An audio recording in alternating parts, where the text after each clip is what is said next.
Nah,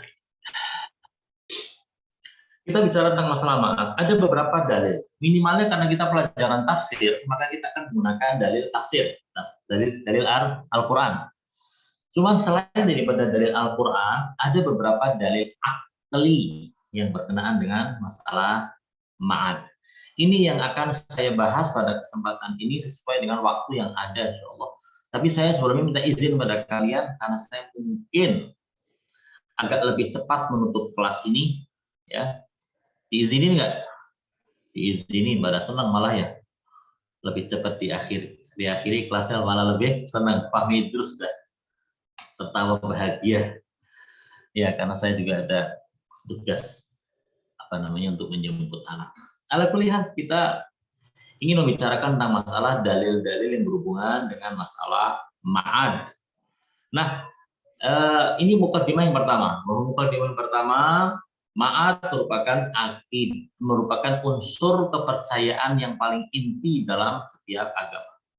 Mukadimah yang kedua adalah untuk menyebut hari akhir itu ada beberapa ungkapan. Pertama, ma'ad yang sedang kita gunakan istilahnya ma'ad. Yang kedua adalah hari akhir. Yang ketiga adalah akhirat. Yang keempat, hari kebangkitan. Ya.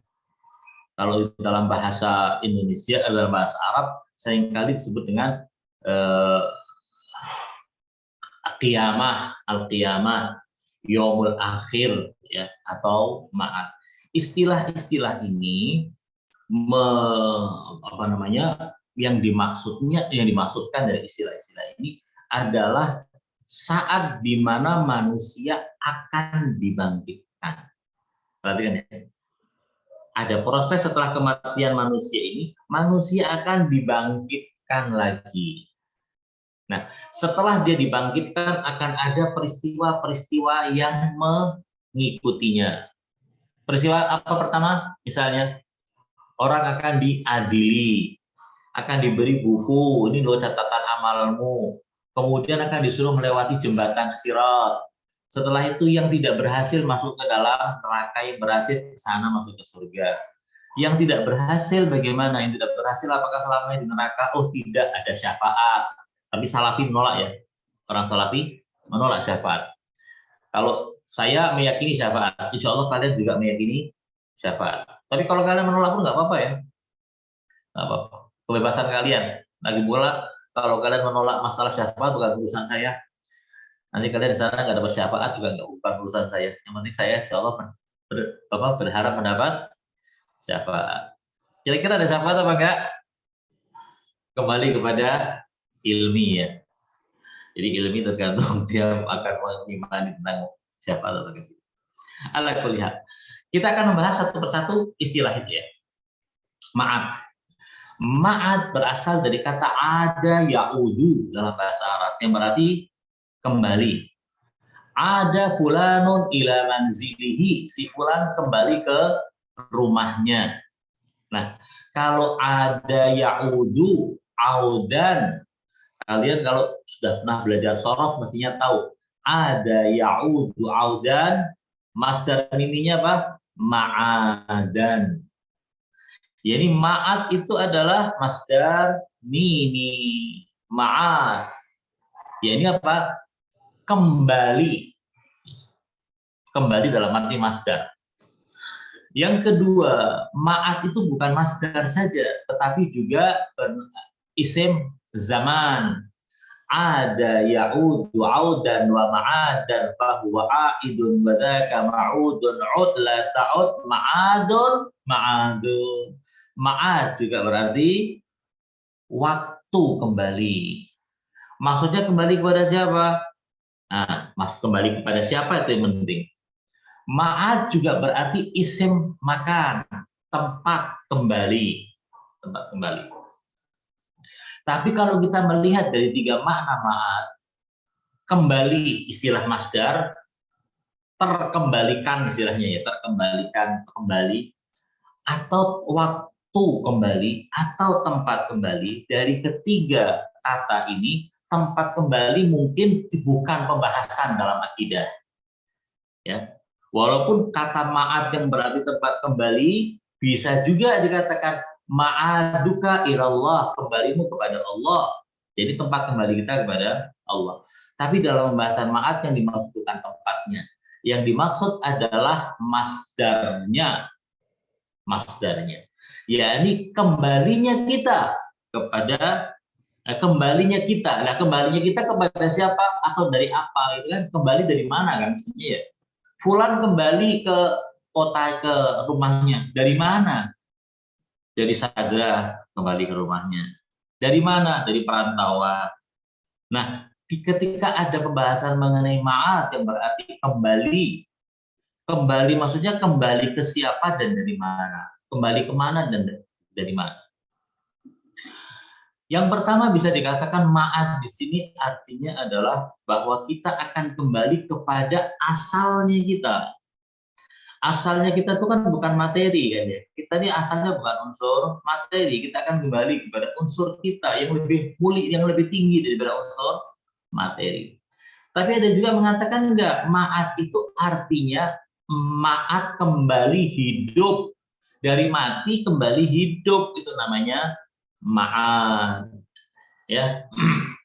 Cuman di sini ada permasalahan juga sebenarnya. Kalau kita katakan bahwa ma'ad itu kembali setelah mati, kembali hidup setelah mati. Emang manusia itu mati? Pertanyaannya. Emang manusia itu mati? Jasadnya. Manusia ketika mati itu di hadapan orang-orang yang masih hidup di dunia ya. Misalnya ada orang si fulan mati, itu di mata orang-orang yang ada di dunia ini dia sudah tidak bergerak, jasadnya nggak bergerak, tapi dianya bergerak, bahkan lebih daripada manusia yang ada di dunia. Kita tidak bisa melihat orang-orang yang sudah mati, tapi orang yang mati bisa melihat kita. Lebih tinggi mana alamnya? Lebih tinggi mereka.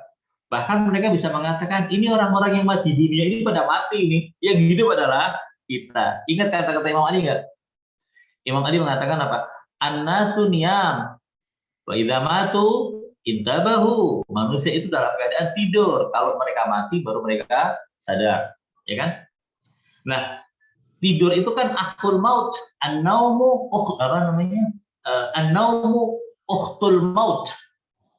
Tidur itu saudaranya mati. Berarti manusia yang ada di dunia ini menurut orang-orang yang di alam sana adalah makhluk-makhluk yang mati. Ala kulihal. Disinilah muncul pembahasan. Disinilah muncul pembahasan.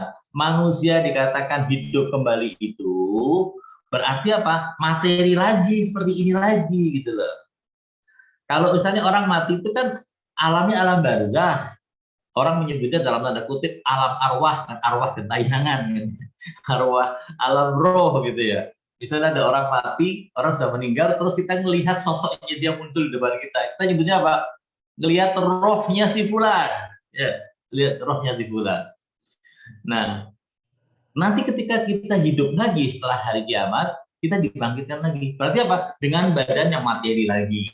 Disinilah muncul pembahasan di kalangan para ahli filsafat. Apakah mungkin orang yang sudah mati itu dibangkitkan secara fisik seperti sekarang ini, fisik ini, ataukah tidak? Sampai mungkin antum pernah mendengar bahwa Ibnu Sina mengatakan kalau aku secara filsafat tidak bisa membuktikan kebangkitan secara materi. Yang saya bisa buktikan kebangkitan itu hari kiamat, saya bisa buktikan kebangkitan secara materi, saya bisa buktikan. Tapi saya beriman karena ada ayat-ayat dan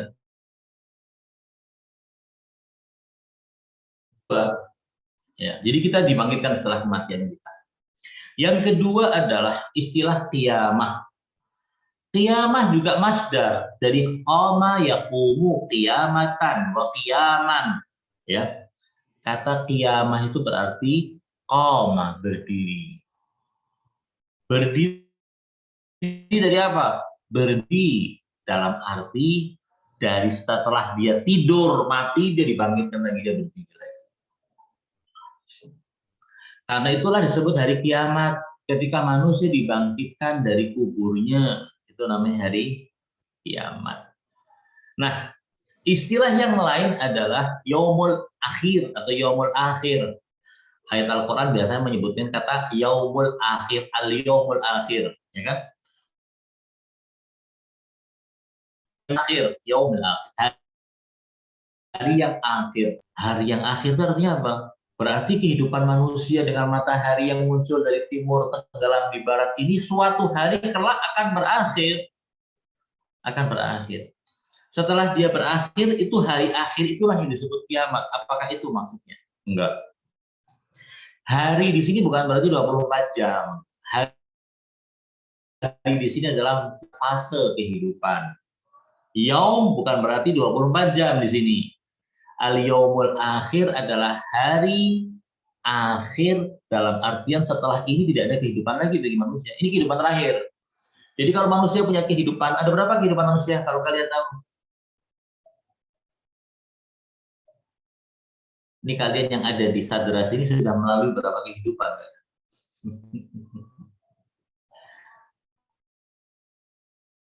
Ada yang tahu? Yang jelas kalian sudah pernah hidup di janin ya, di perut ibu ya? Ya, di kandungan. Alam janin. Sebelumnya pernah hidup nggak kalian? Iya. Alam apa? Iya, imateri ya Ustaz. Katanya orang alam arwah, alam roh. Ya. Alam roh. Jadi sebelum masuk ke alam materi. Kalau alam roh, menurut filsafat Mula Sadra kayaknya nggak tepat. Karena alam roh ini seakan-akan Allah menciptakan ruh sedemikian banyak, dicantol-cantolkan semua di satu lemari besar. Lalu kemudian ketika ada janin di perut ibu, diambil salah satu ruh, ditempelkan nih. Oh, ini bajumu ini. Seakan-akan seperti itu. Kalau Mula Sadra menafsirkan kehidupan manusia itu, terciptanya manusia, roh itu proses. Jadi dari tetes air, kemudian dia berproses sampai dia menemukan suatu kondisi yang mana kondisi itulah dia berubah menjadi makhluk yang punya roh. Ya. Bukan berarti Allah menciptakan roh kemudian ditempelkan jasad yang ada di perut ibu. Ala kuliah tadi para ulama ahli irfan mengatakan sebelum kita hidup di alam janin, kita pernah hidup di alam dar dulu katanya, dulu di alam dar yang ada kata alastu birabbikum qalu bala itu. Tahu nggak ayatnya? Wa in akhadha rabbuka min bani adama min dhuhurihim dzurriyyatahum wa asyhadahum ala anfusihim alastu birabbikum qalu bala syahidna an taqulu yawmal qiyamati inna kunna an hadza ghafilin. Ayat yang bisa dilihat. Nah, itu istilah yang ketiga, yaitu al-yaumul akhir. Tiga-tiga istilah ini biasa digunakan untuk menjelaskan tentang apa yang sedang kita bahas. Nah, ini mukadimah yang kedua. Masih dalam mukadimah yang kedua, ada istilah kiamat. Mungkin kalian sering mendengar ustadz-ustadz, guru-guru yang berceramah di masjid-masjid, khutbah Jumat, di mimbar-mimbar, yang memperingatkan kita tentang adanya dua kiamat. Ada kiamat sughra, ada kiamat kubro. Kiamat kubro itu kapan? Ketika malaikat Israfil meniupkan sangkakala. Itu kiamat kubro. Kalau kiamat sughra kapan? Ya, yang kecil-kecil aja Ustaz. Apa itu? Tanda-tandanya ya seperti tsunami gitu. Iya, yang kalau yang sering dijelasin seperti itu. Kalau kiamah sughra itu adalah kematian. Jadi setiap manusia itu pasti akan mengalami kiamah sughra. Tapi tidak semua manusia menyaksikan kiamah kubro. Jelas ya? Nah, istilah kiamat itu juga terkadang punya masalah. Masalahnya apa? Kalau kalian dikatakan hari kiamat itu merujuk kepada kata qama yaqumu, yang kalian pahami apa? Coba saya mau tanya pada kalian. Qama yaqumu artinya berdiri atau bangkit. Sekarang ada istilah hari kiamat, yaumul qiyamah. Yaumul qiyamah. Yang kalian bayangkan dengan kata yaumul qiyamah dari kata qama yaqumu itu kapan?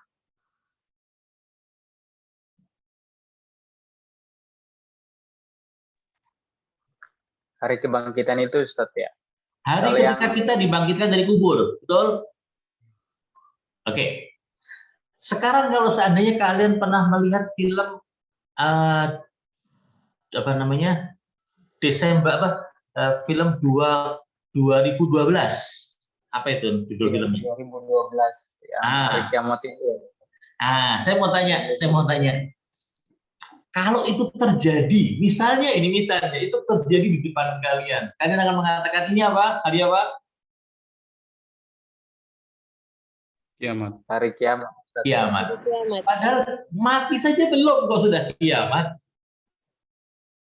Dari kata qama yaqumu yang bisa kita pahami adalah bahwa kiamat itu ketika kita dibangkitkan.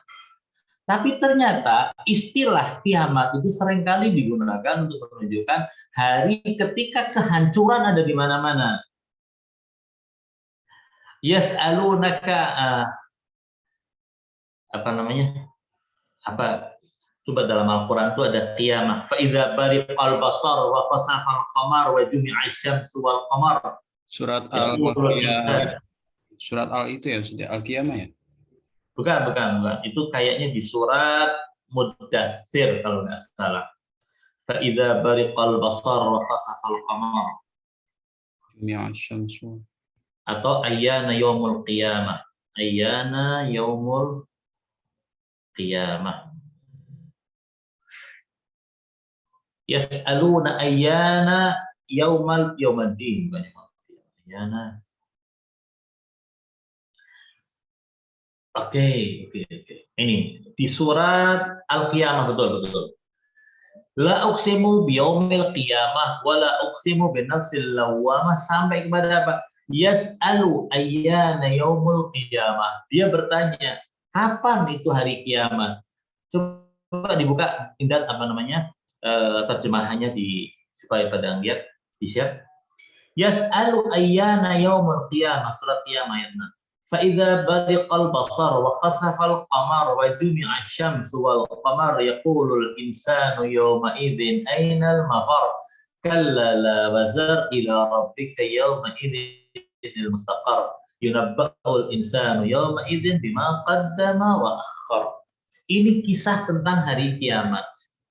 Kalau kita dipahami Idrus mengatakan film yang semacam ini menunjukkan ini kiamat, berarti manusia aja belum dimatikan, belum mati kok sudah muncul kiamatnya. Ini problem penggunaan bahasa. Tapi memang dalam riwayat juga seringkali disebut kejadian hari kiamat itu adalah kejadian ketika ditanya begini, kapan, apa tanda-tanda hari kiamat? Ya, tanda-tanda hari kiamat adalah ketika matahari terbit dari arah barat. Tanda-tanda hari kiamat adalah begini dan begitu. Ini tanda-tanda hari kiamat. Yang dimaksud adalah tanda-tanda hari kehidupan dunia ini akan berakhir. Jadi itu juga istilah. Itu surat yang ke-40. Ayat surat yang 75 ya. Naik ke atas ayat ke-6. Ya. Yas'alu ayyana yaumul qiyamah. Dia bertanya kapan hari kiamat? Apabila mata terbelalak ketakutan, bulan pun hilang cahayanya. Ini kejadian hari kiamat. Bulan hilang cahayanya. Lanjut lagi ke bawah. Nah,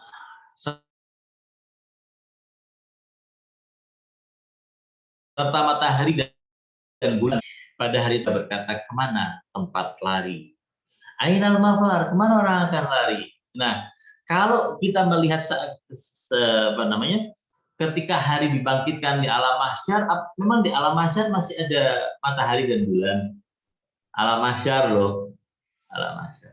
Kalau alam mahsyar nggak ada hari dan bulan, berarti kiamah di sini artinya kejadian yang dahsyat. Gitu. Jelas? Ini juga istilah saja. Nanti kita bisa mengembangkan itu penelitian kita dan pemahaman kita tentang kiamat. Tidak bertentangan dia, tidak bertentangan. Kadang istilah kiamat digunakan untuk kematian, kadang istilah kiamat digunakan untuk hari akhir, hari terakhir kejadian kehidupan di dunia. Kadang istilah kiamat digunakan untuk hari kebangkitan, ketika orang akan dipertanyakan tentang apa yang telah dilakukan. Mukadimah selesai. Sekarang saya mau masuk kepada pembahasan mengenai dalil-dalil akli dan dalil-dalil naqli Qur'ani. Yang pertama adalah apa yang disebut dengan burhanul hikmah. Burhanul hikmah artinya Allah ini burhan hikmah ini adalah berkenaan dengan kebijaksanaannya Allah. Allah itu hakim. Ya, Allah itu hakim. Allah itu maha bijaksana. Ketika bijaksana maka tidak mungkin melakukan sesuatu yang ngawur. Itu orang yang bijak. Orang yang bijak itu tidak akan bersikap yang tidak logis. Sikap-sikapnya dan perbuatan-perbuatannya pasti ada dalil. Tidak sembarangan. Allah Subhanahu wa taala adalah hakim. Nah, Allah Subhanahu wa taala telah menciptakan manusia, telah menciptakan alam ini. Dengan segala detailnya itu ada hikmah di baliknya. Ada hikmah di balik semua ciptaan. Jadi jangan dikira, misal ini tangan kita itu kan ada kayak angka 81 ya, 81 Arab atau 18 Arab ada ini. Ini jangan disangka nggak ada maknanya. Ini ada maknanya. Misalnya sidik jari kita kan beda-beda ya. Sidik jari semua manusia jumlahnya miliaran ini berbeda-beda. Kenapa kok berbeda-beda? Apakah tidak ada maksudnya? Ada maksudnya Tuhan dengan sidik jari itu.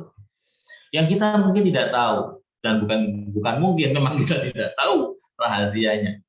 Jadi semua hal sekecil apapun yang terjadi di alam ini adalah karena hikmahnya Allah. Nah, kalau semuanya berdasarkan hikmah Allah dan Allah Maha Hakim, maka semua yang terjadi ini harus kita lihat tidak mungkin akan sia-sia. Oke. Ini kaidah terbesar. Sekarang kita mau turunkan ini kaidah dalam beberapa sub kaidah. Pertama,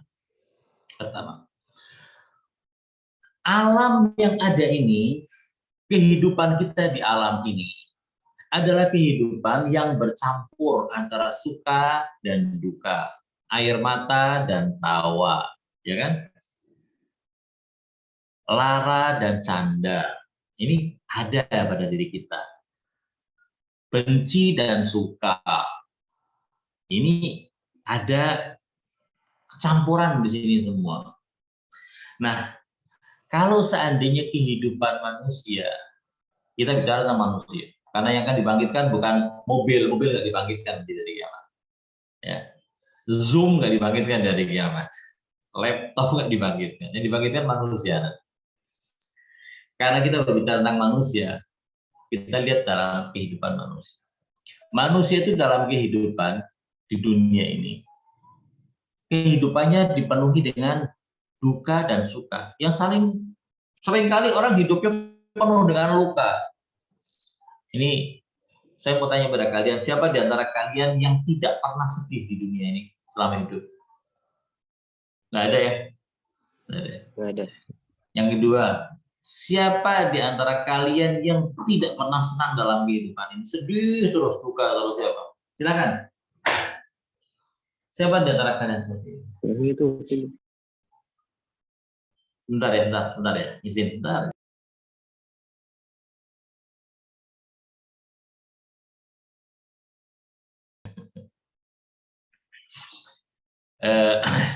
Tidak ada di antara kita yang hidupnya suka terus tanpa duka atau duka terus tanpa suka, nggak ada, semuanya akan tercampur.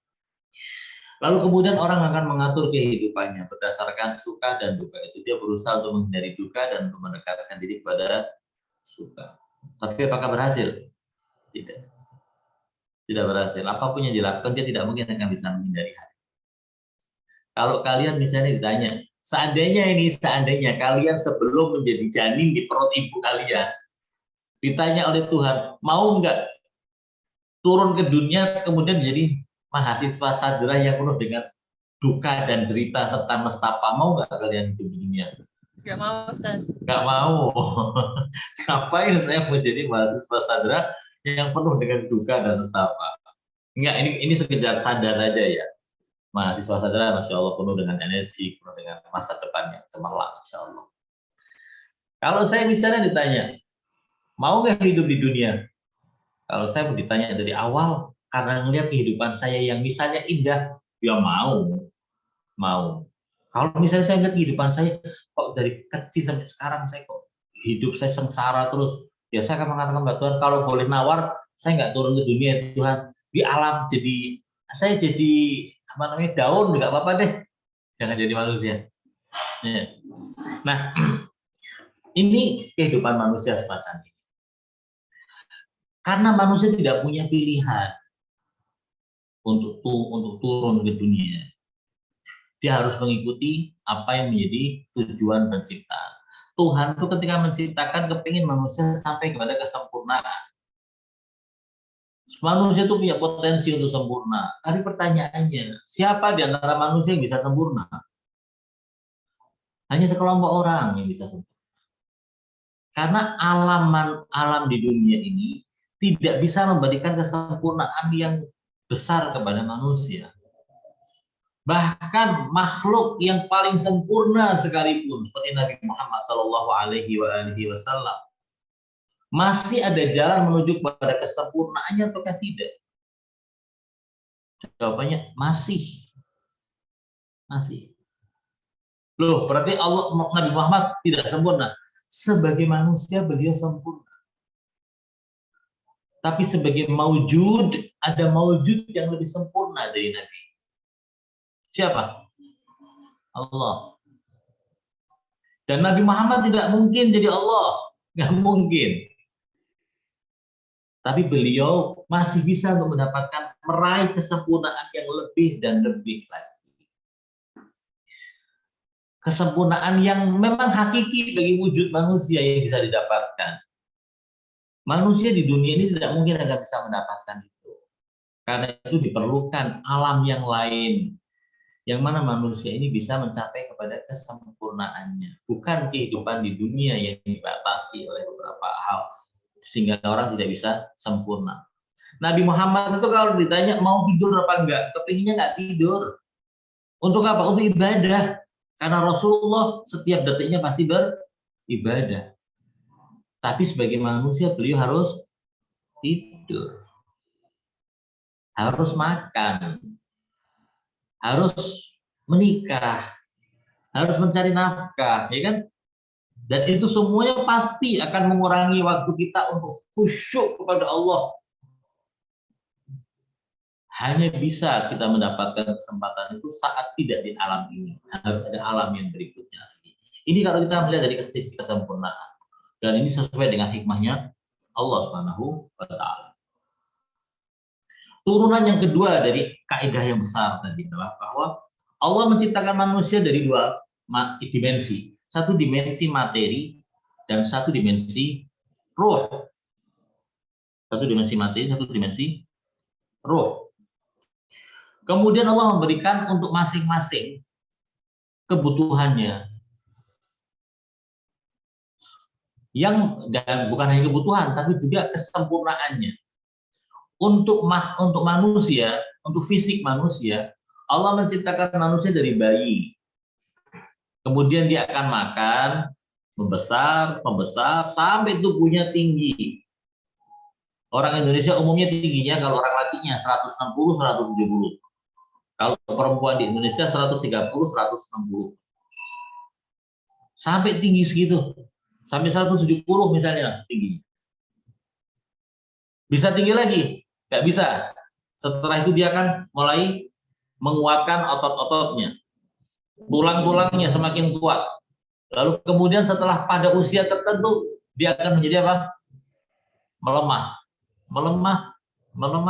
sampai waman nu'amirhu nunakis hufil khalq. Kalau kita kasih umur panjang manusia itu, maka kita akan kurangi dari kemampuannya. Nunakis hufil khalq. Dalam menciptanya kita akan kurangi, akan kembalikan kepada yang sebaliknya. Ayat Al-Quran mengatakan Allahul ladzi khalaqakum min dha'fin tsumma ja'ala min ba'di dha'fin quwwatan tsumma ja'ala min ba'di quwwatin dha'fan wa shaybah yakhluqu ma yasha'. Fisik manusia, secara fisik manusia punya kesempurnaan. Tapi secara roh itu menginginkan kesempurnaan yang tidak bisa didapatkan di kehidupan di dunia ini. Yang berikutnya lagi adalah bahwa Allah Subhanahu wa taala sebagai zat yang maha hakim, ketika menciptakan manusia terdiri dari jasad dan roh, memberikan kebutuhan-kebutuhan kepada jasad dan roh. Ketika manusia secara jasad membutuhkan makanan, Allah menciptakan makanan, mempersiapkan makanan buat manusia. Ketika secara materi manusia membutuhkan air karena haus, Allah menciptakan air supaya manusia bisa menghilangkan rasa haus. Ketika Allah Subhanahu wa taala memberikan kebutuhan biologis pada diri manusia, Allah menciptakan pasangannya. Bagaimana cara untuk orang untuk bisa memenuhi kebutuhan biologisnya dengan cara yang halal. Semuanya itu diberikan oleh Allah. Ketika diberikan tuntutan, diberikan kebutuhan, Allah memberikan jawabannya, bisa memenuhi kebutuhan tersebut. Nah, ada satu hal kebutuhan yang dimiliki oleh roh. Roh itu salah satunya adalah membutuhkan kelanggengan. Roh itu membutuhkan bisa hidup selamanya. Sementara jasad manusia terbatas hidupnya. Nah, kalau seandainya kebutuhan untuk hidup selanggeng ada pada diri manusia, tentunya Allah SWT juga pasti akan memberikan fasilitasnya. Fasilitas untuk bisa mendapatkan apa yang dibutuhkan oleh roh. Roh mendambakan dan menginginkan kehidupan abadi, maka Allah SWT membukakan kebutuhan abadi itu. Lewat apa? Lewat hari Ma'ad. Jelas ya? Berikutnya lagi, salah satu dari, masih tentang hikmahnya Allah, salah satu yang berhubungan dengan fitrah manusia. Kita tahu kan fitrah itu adalah sesuatu yang tidak diajarkan. Fitrah itu ada pada diri manusia. Nah, fitrah itu adalah sesuatu yang hak, yang benar. Sesuatu yang berhubungan dengan fitrah tidak mungkin salah. Itu kalau fitrah. Bukan fitrah yang dibuat, fitrah yang betul-betul fitrah. Tanda-tanda fitrah apa saja saya nggak mau bahas, kalian bisa cari sendiri tanda fitrah itu apa. Salah satu hal yang ada pada fitrah manusia adalah manusia itu menyenangi kelanggengan. Manusia menyenangi kelanggengan. Menyenangi keabadian. Manusia yang sadar bahwa dia tidak mungkin akan abadi, dia menikah. Salah satu dorongan manusia menikah itu adalah supaya dia bisa menyaksikan bahwa dia abadi. Bagaimana? Dengan menikah dia punya anak. Dia akan mati, tapi anaknya masih hidup. Anak adalah aku, gitu loh. Anak adalah yang mewakili aku untuk hidup, yang melanjutkan aku. Makanya ketika orang punya anak, lalu kemudian anaknya punya anak lagi, jadi cucu, seorang kakek akan merasa senang sekali dan bahagia punya cucu. Kenapa? Karena berarti dia punya generasi berkelanjutan, dia abadi, walaupun dia fisiknya mati, cucunya ada melanjutkan dia. Ini fitrah, dorongan fitrah. Kalau fitrah nggak mungkin salah, berarti apa? Berarti memang ada kehidupan abadi. Karena manusia menginginkan kehidupan yang abadi. Ini kurang lebih hal-hal yang berhubungan dengan hikmahnya, dalil hikmah tentang adanya kebangkitan. Yang kedua adalah yang disebut dengan burhanul adalah burhan keadilan, dalil keadilan. Masalah dalil keadilan seringkali diungkapkan oleh para ahli ilmu kalam untuk membuktikan bahwa ma'ad itu ada. Bagaimana penjelasannya? Penjelasannya begini, bahwa dalam kehidupan manusia ada manusia-manusia yang baik dan ada manusia-manusia yang buruk dan jahat. Ini dari zaman dulu.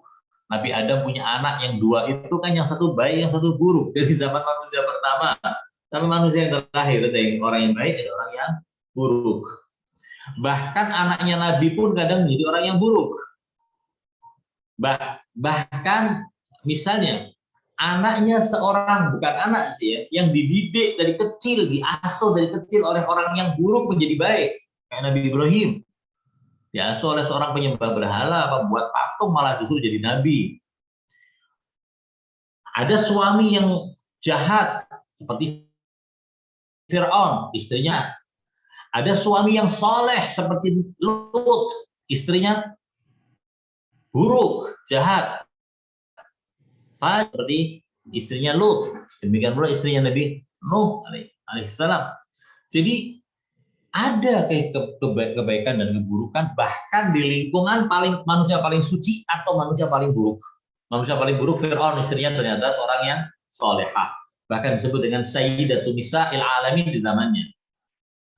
Orang yang paling suci Nabi Nuh atau Nabi Lut, justru orang dekatnya adalah orang kafir. Anaknya Nabi Nuh atau cucunya dan istrinya. Demikian pula istrinya Nabi Lut. Nah, antara kebaikan dan keburukan yang selalu ada orang-orangnya. Tentunya orang yang berbuat baik itu kan perlu dibalas kebaikannya. Orang yang berbuat buruk juga perlu dibalas keburukannya. Nggak bisa dong dibiarkan dengan keburukannya. Orang dengan mudahnya membunuh orang. Antum kalau pernah membaca sejarah Islam, khususnya abad kedua, abad pertama, jadi paruh kedua setelah tahun 50 Hijriah sampai tahun misalnya 200 Hijriah, 300 Hijriah, 400 Hijriah. Antum kalau membaca sejarah Islam, sejarahnya penuh dengan pembunuhan dan pembantaian besar-besaran. Besar-besaran. Ada orang namanya Hajjaj bin Yusuf Ats-Tsaqafi. Seorang penjegal yang menjadi penjegal bagi pemerintahan Bani Umayyah. Itu dia membunuh orang itu kayak hobi. Kalau anak-anak sadra hobinya ngopi di kafe, duduk di kafe sambil dapat wifi gratisan, maka ini yang senyum-senyum ini berarti memang kayak gitu mengalaminya. Nyari wifi gratisan tapi bayar kopi di kafe. Lebih baik kan beli kuota ya. Kalau kalian hobinya adalah duduk di kafe, Hajjaj bin Yusuf hobinya adalah memisahkan kepala orang dari badannya. Hobinya membunuh orang. Hobinya membunuh orang. Kalau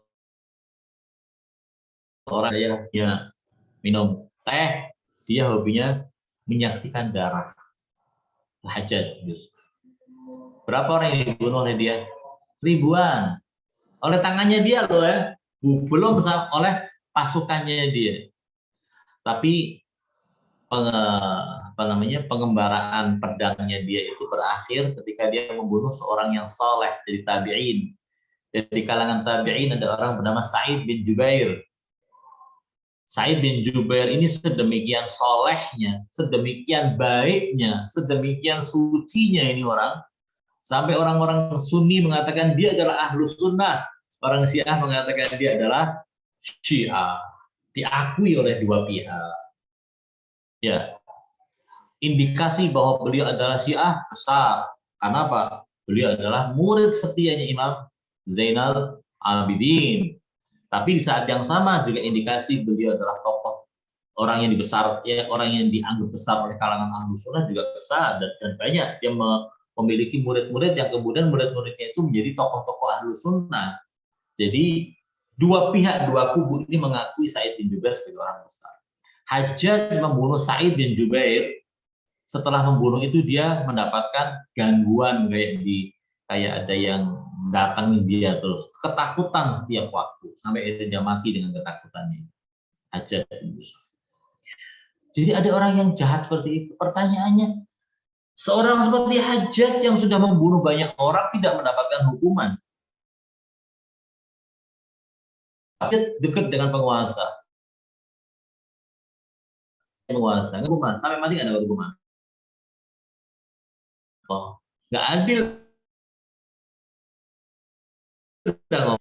Ada orang yang membunuh orang.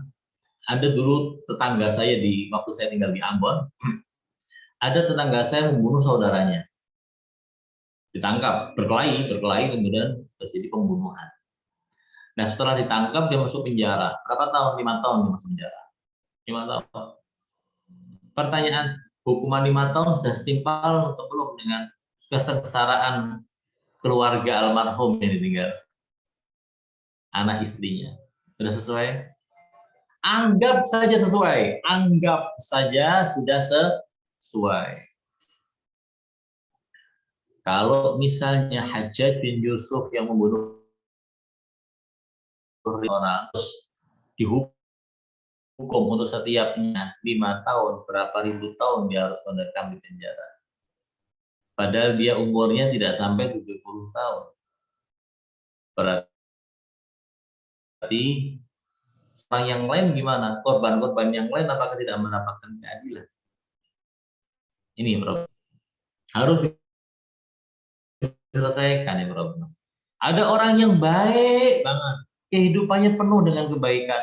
Syahid Qasim Sulaimani, kalian mestinya tahu ya nama ini ya. Syahid Qasim Sulaimani ini orangnya baik banget. Anak-anak kecil menganggap dia sebagai ayah mereka. Orang-orang dewasa menganggap dia sebagai kakak mereka. Orang-orang yang seusia dia menganggap dia sebagai saudara mereka.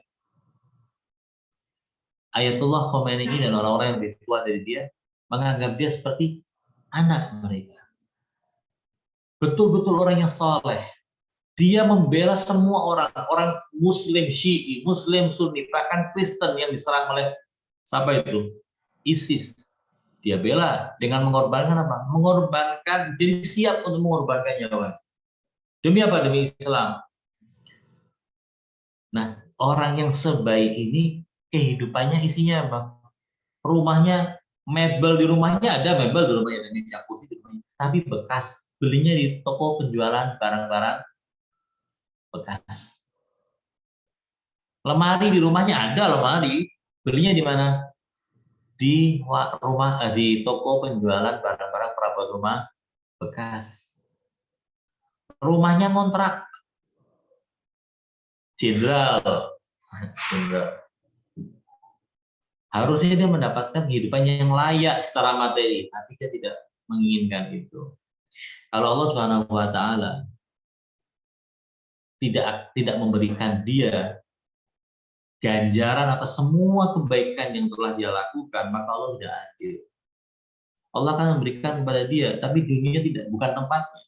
Dunia tidak cukup besar untuk bisa memberikan balasan yang besar kepada dia. Maka diperlukan tempat yang lebih besar untuk bisa memberikan balasan yang besar. Di mana tempatnya itu? Akhirat. Nah, misalnya kita melihat, kalau ada nggak di antara kalian yang orang Sulawesi? Saya Ustaz. Banyak. Ilmi orang Sulawesi. Nah, Ustaz. Ini ilmi tadi kok kayaknya kudunya beda. Ganti casing. Di Sulawesi itu dulu ada seorang penjegal yang sukanya membunuh orang-orang Indonesia. Kalau tidak salah namanya Westerling, yang ada kejadian Walter Longsidi atau apa ya? Tahu ya, orang Westerling kalau tidak salah. Orang Belanda. Belanda atau Inggris saya lupa. Itu membunuh ribuan orang Sulawesi. Nah, orang seperti itu apakah dibiarkan tanpa ada balasan? Orang yang memerintahkan pilot pesawat Amerika untuk menjatuhkan bom di Hiroshima dan Nagasaki yang mengakibatkan puluhan ribu orang mati seketika dan jutaan orang menderita sekian puluh tahun, bahkan generasi-generasi berikutnya juga lahir cacat. Apakah orang itu akan dibiarkan tanpa siksa dari Allah tanpa balasan yang telah mengakibatkan derita bagi banyak orang? Nah, ini harus ada tempatnya untuk memberikan balasan kepada mereka. Tempatnya di mana kalau bukan di akhirat? Jadi harus ada tempat yang lebih luas, yang lebih besar, yang bisa memberikan balasan kepada kebaikan seseorang atau memberikan balasan kepada keburukan atau kejahatan orang lain. Tempatnya di mana? Di akhirat. Ini adalah dalil akli tentang masalah kebangkitan hari kiamat. Nah, sekarang kita ingin melihat apakah dalam Al-Quran ada dalil-dalil yang disebutkan oleh Al-Quranul Karim tentang masalah kebangkitan di tentang hari kebangkitan.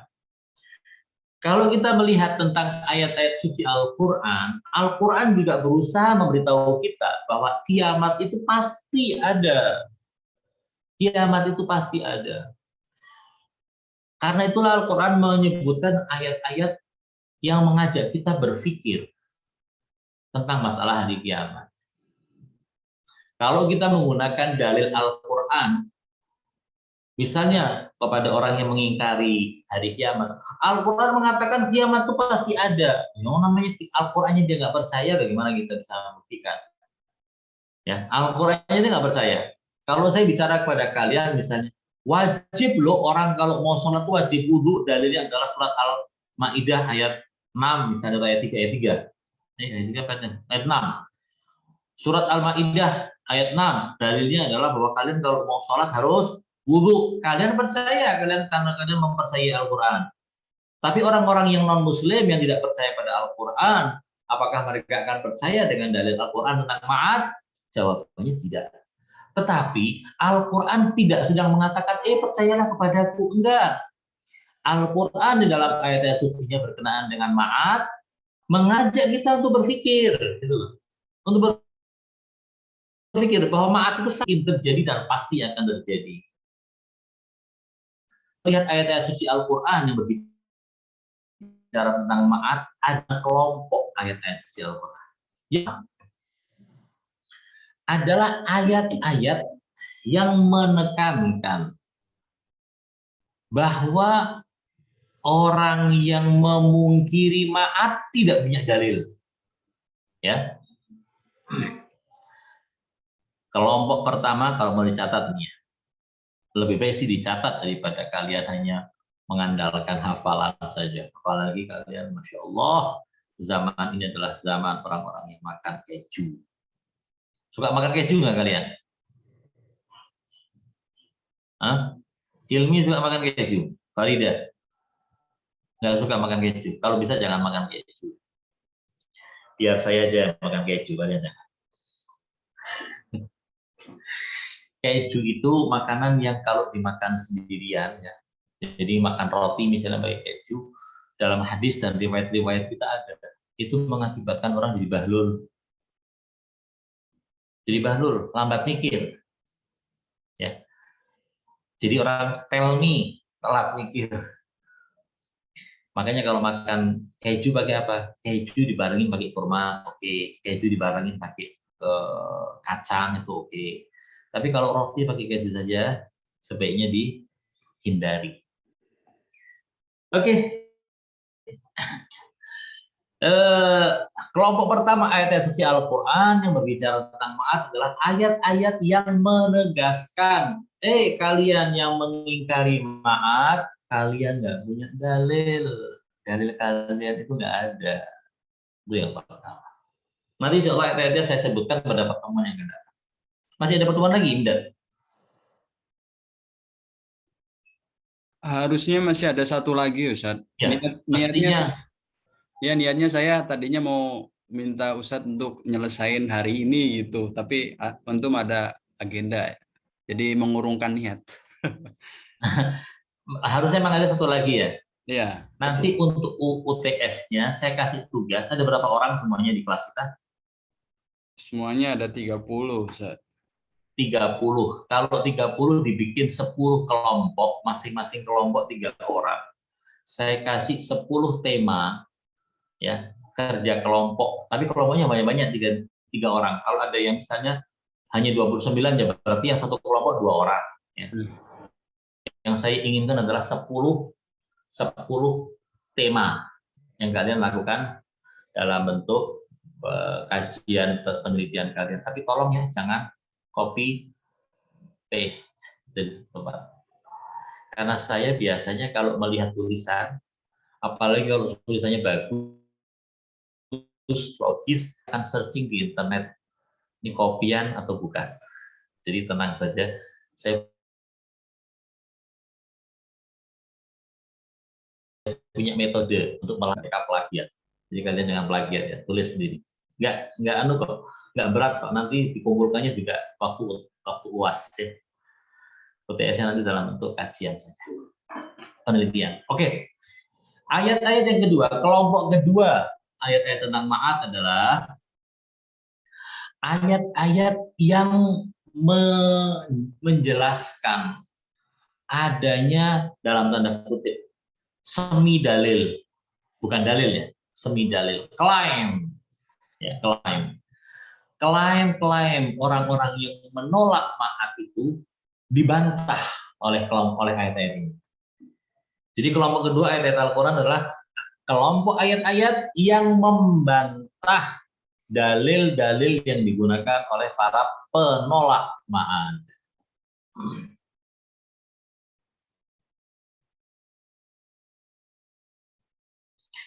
Kelompok yang kedua dari ayat-ayat suci Al-Quran yang berkenaan dengan ma'at adalah memberikan permisalan-permisalan dan perumpamaan-perumpamaan yang menunjukkan bahwasanya ma'at itu mungkin terjadi.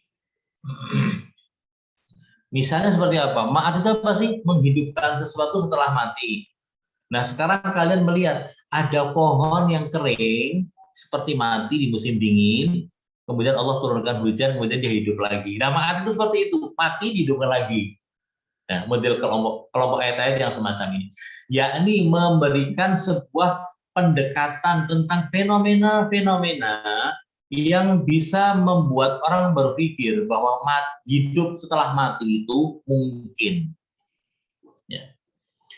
Kelompok yang keempat dari ayat-ayat suci Al-Quran yang berkenaan dengan ma'ad adalah bahwa Allah Subhanahu wa Ta'ala menjanjikan adanya hari kiamat, dan Allah menyebut dirinya sebagai zat yang maha benar. Apa yang dijanjikan oleh Allah pasti akan terwujud, pasti akan terjadi, tidak mungkin dusta. Ini kelompok ayat-ayat yang keempat adalah yang menegaskan bahwa kiamat pasti terjadi dan itu janji Allah, dan Allah kalau janji pasti ditepati. Kelompok yang kelima dari ayat suci Al-Quran yang berkenaan dengan ma'ad adalah ayat-ayat yang menyebutkan argumentasi logis, akli tentang akan adanya hari kiamat. 5 kelompok ayat-ayat ini insya Allah nanti pada pertemuan yang akan datang akan kita bicarakan secara singkat. Karena ayatnya banyak sekali ya, kita akan membuka beberapa secara singkat. Kalau ada kesempatan ya beberapa teks kita baca dari Allamah Tabatabai. Tapi kalau tidak dari luar saja kita sampaikan ya. Oke, sampai di sini kalau ada yang mau ditanyakan silahkan sebelum saya izin pamit ya dari depan.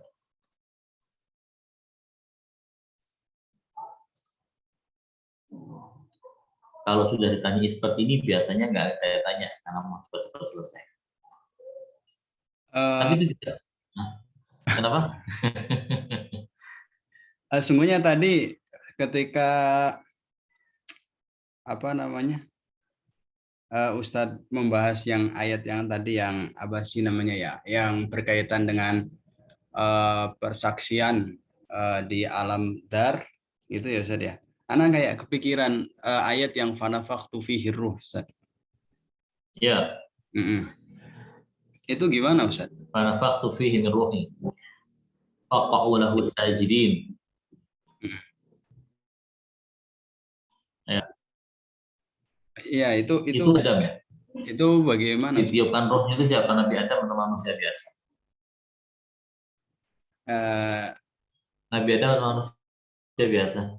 Kita bukan Nabi Adam loh. Faqa'u lahu sajidin.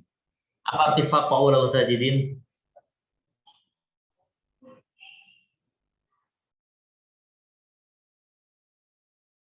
Apa artinya faqa'u lahu sajidin? Maka sujudlah kalian kepadanya. Yang disujudi malaikat siapa? Kita atau Nabi Adam? Nabi Adam kan ya. Berarti yang ditiupkan ruh adalah Nabi Adam. Tapi kalau manusia enggak. Kalau manusia adalah masalah rohnya manusia itu summa ansya'nahu khalqan akhar. Kalau nggak salah di surat Al-Mu'minun kalau nggak salah.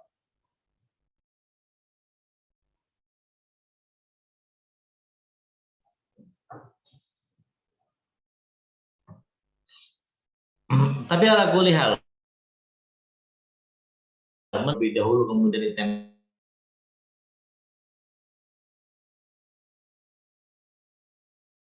pada akhlak itu adalah memberikan sesuatu kehidupan kepada janin yang sekarang terbentuk. Jadi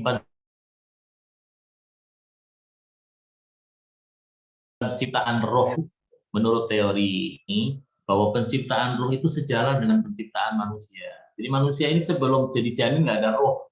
Dulu nggak ada roh namanya ekofajar di alam sana, nggak ada. Roh ekofajar diciptakan kapan? Ketika janin ekofajar berusia 3 atau 4 bulan. Seiring dengan diciptakannya janin ekofajar, Allah menciptakan rohnya ekofajar. Jelas ya? Tapi kalau kalian masih mau menggunakan teori yang bahwa Allah mempunyai segudang roh yang siap pakai untuk menciptakan manusia, ya nggak apa-apa ya. Pendapat loh.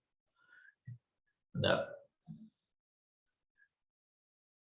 Nah, sampai di sini ya. Saya permisi ya. Satu lagi Ustaz, terkait tugas UTS tadi Ustaz. Bagaimana Ustaz? Maksudnya Nanti soal UTS-nya saya kontak Indra. Nanti saya kontak Indra. Nanti Indra yang menyusun siapa grupnya, siapa dengan siapa. Kalau sekarang mau pesan aja dulu. Ya. Pesan sama Indra, ikut kelompoknya siapa. Nanti tema-temanya saya beritahu kepada Indra biar nanti kalian matematis. Oke? Ya. Tema-temanya yang sudah kita bahas kok, pernah kita pelajari. Nggak keluar dari itu. Kalau saya keluar 1 biji, kebanyakan sudah pelajari di ini. Ya, nggak sulit. Take easy katanya orang. Ustaz, Iya. kalau bisa jangan terlalu ke penyusunan yang lebih ini, soalnya sementara kita juga di ini kan ke proposal dan jurnal juga dari mata kuliah yang lain. Kalau Ustaz. jurnal itu, Jadi, jurnal itu kalian nyusunnya berhari-hari. Tapi kalau yang saya minta ini, kalian perlu duduk 3 jam, 4 jam, baca ini, baca itu, nulis selesai. Dan jangan panjang-panjang, saya juga males baca panjang-panjang. Jangan nulis 10 halaman, jangan. Cukup 3 halaman, mentok. Ya. Berarti Ya. kalau gitu PowerPoint Ustaz ya? Kenapa? PowerPoint kalau gitu ya? Enggak, tulisan essay aja. Namanya tulisan kayak makalah aja. Artikel berarti ya Ustaz ya bentuknya. Kayak artikel asal. Iya, jangan panjang-panjang, tapi saya males baca panjang-panjang. Bayangkan kalau 10 masing-masing nulisnya 100 halaman, yuk bisa ketemu anak istri. Ada.